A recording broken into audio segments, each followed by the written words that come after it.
Bueno, con Un mucho gusto estar trabajo, la acá. misma pregunta, digo, con mucho trabajo por estos días, ¿no? Mucho movimiento, me imagino. Sí, andando mucho, hablando mucho con la gente, que es una costumbre que con la pandemia prácticamente la habíamos perdido, Sí. ¿no? Era todo, eh, diría, a distancia. Bueno, hoy hemos vuelto a la posibilidad de la cercanía, de poder hablar cara a cara, que para nosotros es muy importante. ¿Y qué dice la gente? ¿Qué le preocupa a la gente? La gente ha tenido un cambio de actitud. Yo noto desde la PASO a hoy.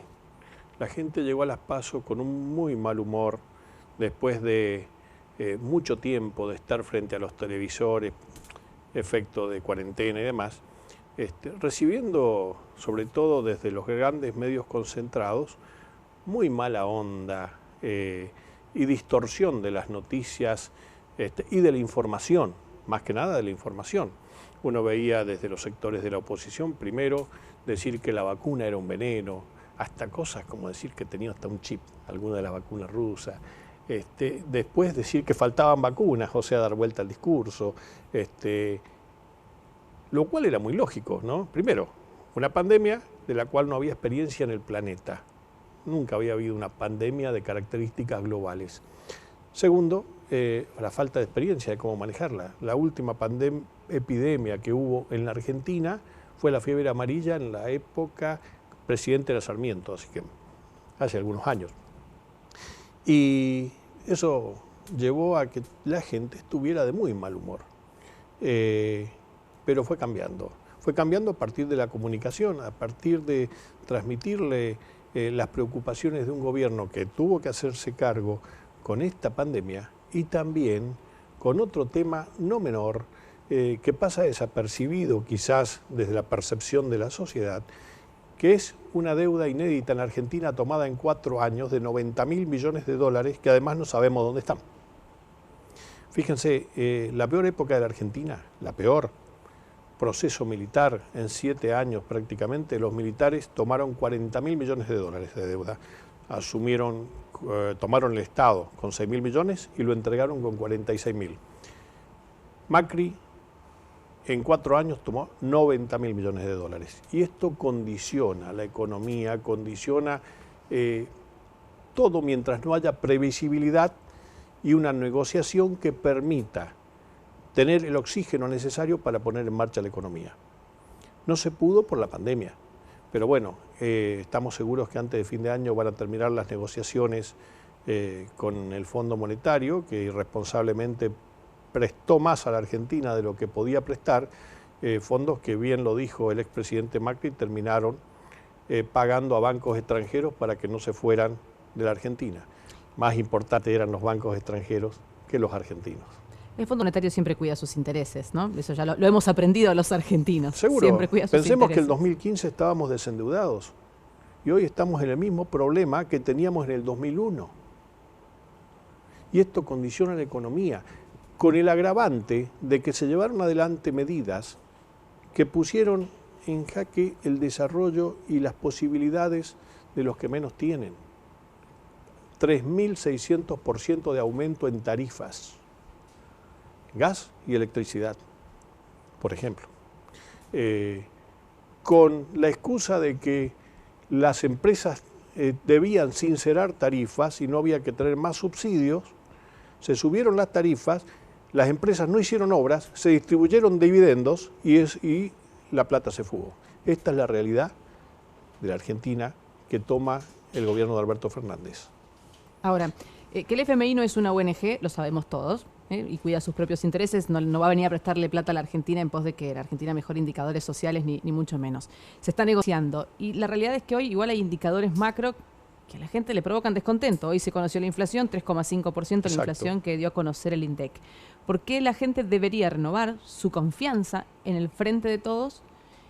¿Cuál es el mensaje para que la gente vote el domingo al Frente de Todos, a pesar de estos indicadores?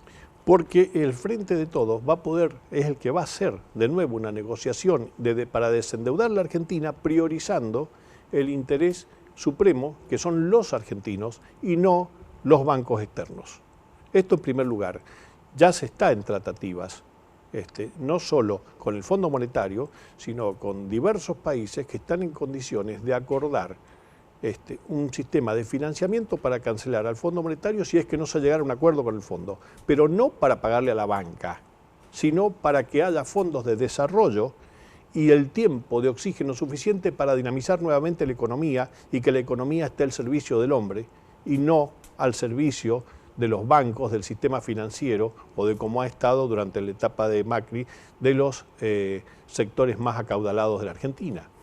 De esto se trata fundamentalmente, transformar un proceso que tiene que ser virtuoso, como el que teníamos hasta llegar al 2015.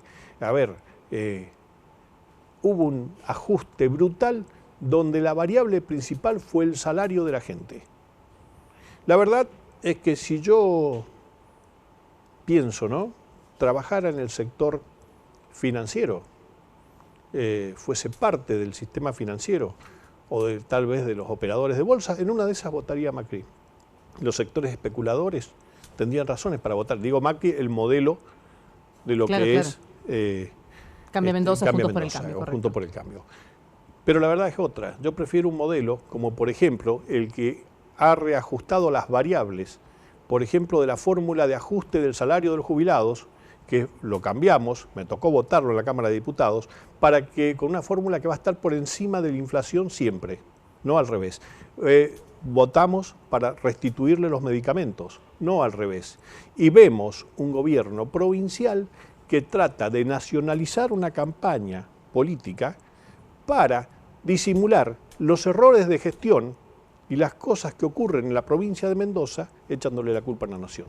Y cuando uno mira, por ejemplo, en los niveles de inversión en Neuquén, en La Pampa, en San Luis y en San Juan, de las cuales algunas provincias no son del signo político nuestro, sin embargo, como están Neuquén, mucho, como Neuquén, están mucho mejor, incluso a nivel salarial, a nivel, digamos, de distribución de la riqueza, que Mendoza, donde Mendoza realmente lo sufrimos los sanrafaelinos, donde tenemos un nivel de discriminación absoluto en las inversiones por parte del Estado provincial. Nos tenemos ya que despedir, pero no quiero despedirlo sin permitirle hacer un cierre y que de alguna forma también le explique por qué el ciudadano debería comprender que es importante tener en el Congreso de la Nación y también, por supuesto, allí en el Senado y en la Cámara de Diputados provincial, absolutamente, funcionarios del sur, que representen de alguna forma las necesidades del sur de la provincia.